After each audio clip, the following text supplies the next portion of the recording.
The story of King Charles and Queen Camilla didn't begin with fury, it began with loyalty. For decades, she had been the woman who stood by him when the world mocked his choices. But now, that loyalty had turned to ice. The betrayal didn't happen overnight. It was a slow unraveling, like a thread being tugged from a royal tapestry until the whole thing came apart in silence. It started when Charles fell ill that spring. The palace released carefully curated photos of the king resting with Camilla at his side, smiling sweetly for the cameras. Behind those smiles, though, there was a storm brewing, because within hours of that hospital visit, Camilla was gone. She left for Geneva under the guise of royal duties, but her real agenda was far from noble. There, in a hotel suite overlooking Lake Geneva, she met with a group of Swiss investors connected to her son, Tom Parker Bowles' struggling restaurant empire. The pitch was simple: associate their brand with the royal image in exchange for millions to rescue Tom's sinking business. It wasn't just business, it was a royal name being sold piece by piece to the highest bidder.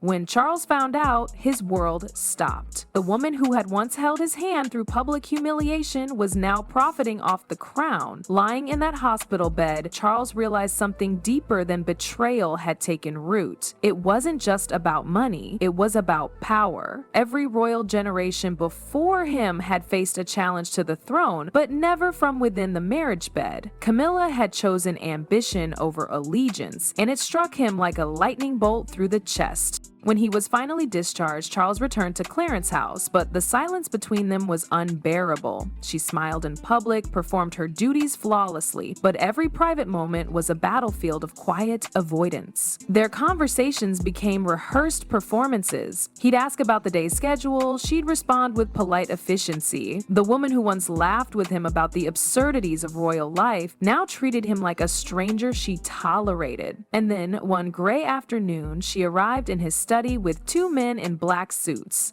divorce lawyers. She placed a folder on his desk and spoke words that cracked through the quiet like thunder. 400 million, that's what I want, Charles. Give it to me and I'll walk away quietly. Her voice was calm, sharp, and final. Charles stared at her, stunned. You can't be serious, he whispered. But she was. And what followed chilled him to his bones. She leaned in and said, "You know what I have." Her eyes gleamed, not with love, but power. Documents, recordings, and emails, evidence of offshore transfers, discreet political favors, secret correspondences, things that, if made public, could shatter not only his reputation, but the stability of the crown itself. It wasn't just emotional blackmail, it was treason, cloaked in designer heels and pearl earrings. That night, Charles didn't sleep. He stared out of the palace window at the rain, thinking about the legacy his mother had built, the dignity, the order, the sacrifice, all of it now at risk because of the one person he had trusted completely. By morning, he called William. His voice trembled as he said, "Son, I may have to do something I never thought I would." William's reply was calm, solid, and royal. "Then do it, father. Protect the monarchy even if it means breaking your heart." From that moment on, Charles' mind hardened like stone. He stopped seeing Camilla as his wife. He saw her as a political threat, a rival within the palace walls. Every public appearance after that became an act of theater. The smiles, the waves, the speeches, everything was camouflaged. Behind the scenes, the king was preparing for war. The Trooping the Color parade that June was supposed to be a celebration of unity, a vision of royal strength after months of illness and speculation. But beneath the gold medals and polished smiles, the tension was thick enough to slice through. Charles stood in his scarlet uniform, the sunlight glinting off his medals, while Camilla deliberately kept her distance at the far end of the platform. Her white dress shimmered under the bright sky, her hat wide and elegant, but her composure was sharper than the edge of a blade. She smiled for the cameras, nodded gracefully to the crowd, and whispered quietly to a man beside her, the same advisor connected to Tom Parker Bowles' financial deals in Geneva. To the public, it looked like nothing more than polite conversation, but one of Charles's aides, stationed just a few feet away, caught her words through the noise of the marching band. If Charles refuses again, we'll leak everything. The documents, the recordings. He'll crumble before Parliament even meets. Within minutes, the message reached the king. Standing before thousands, with the weight of tradition pressing on his shoulders, Charles forced his expression into calm, but his pulse roared in his ears. The betrayal had moved from private manipulation to public threat. Cameras flashed as the royal family waved to the cheering crowd. The world saw a monarch smiling, radiant and proud. But behind that royal mask was a man burning inside, humiliated under the summer sun. Every smile from Camilla, every gentle tilt of her head felt like a dagger dressed in silk. By the time the parade ended, Charles's decision was sealed in silence. A week later, Royal Ascot became the second battlefield. The air buzzed with champagne laughter and camera shutters, but the king's eyes were fixed on Camilla, who appeared stunning in a pastel floral dress, her presence as calculated as ever. The tabloids had already begun whispering about tension between them, speculating about her Geneva meetings and her absence during his hospital stay. The gossip gave her a dangerous kind of power, one she wielded with precision.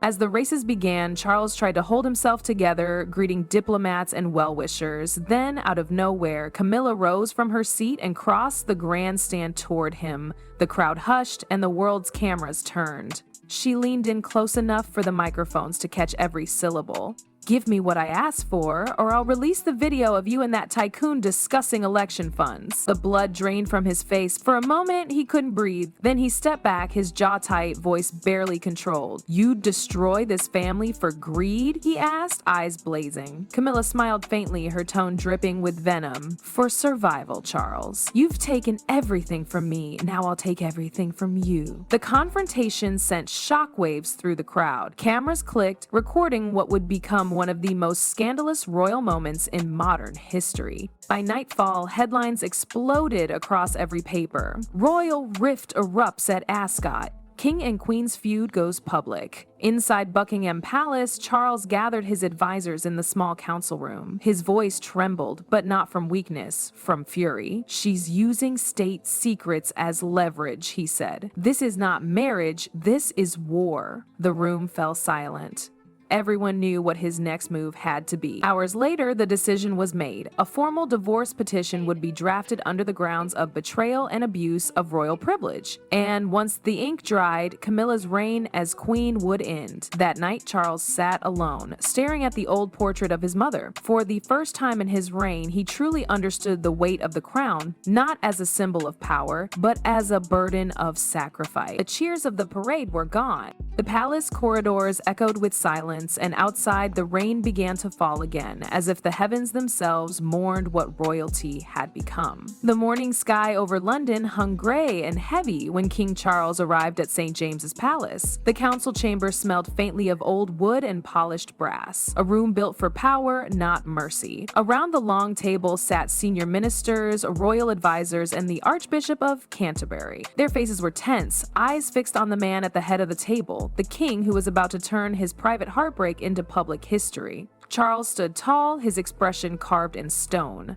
Months of humiliation and deceit had burned away any trace of hesitation. When he finally spoke, his voice carried the calm authority of a monarch who had seen everything, lost everything, and still refused to bow. "Queen Camilla," he began, "has violated the oath she swore to this nation and to the crown. By using confidential royal documents for personal gain and attempting to coerce the monarchy itself, she has forfeited her right to stand beside it. Effective immediately, I am dissolving this marriage and revoking all titles, privileges, and financial entitlements." The words struck like thunder, rolling through the ancient halls.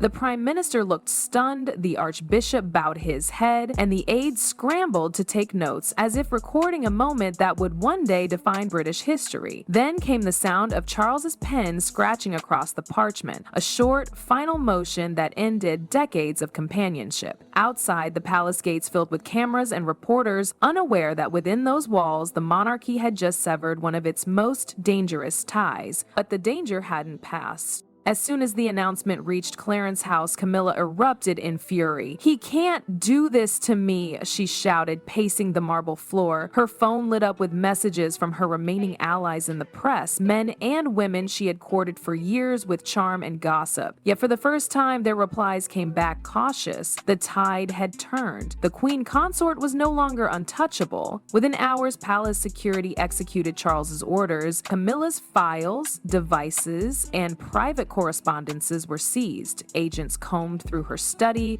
retrieving hard drives and handwritten letters she'd kept hidden even from her staff. They uncovered emails tied to media contacts, voice memos detailing her financial dealings, and several encrypted files labeled insurance. It was proof of the very betrayal she had denied.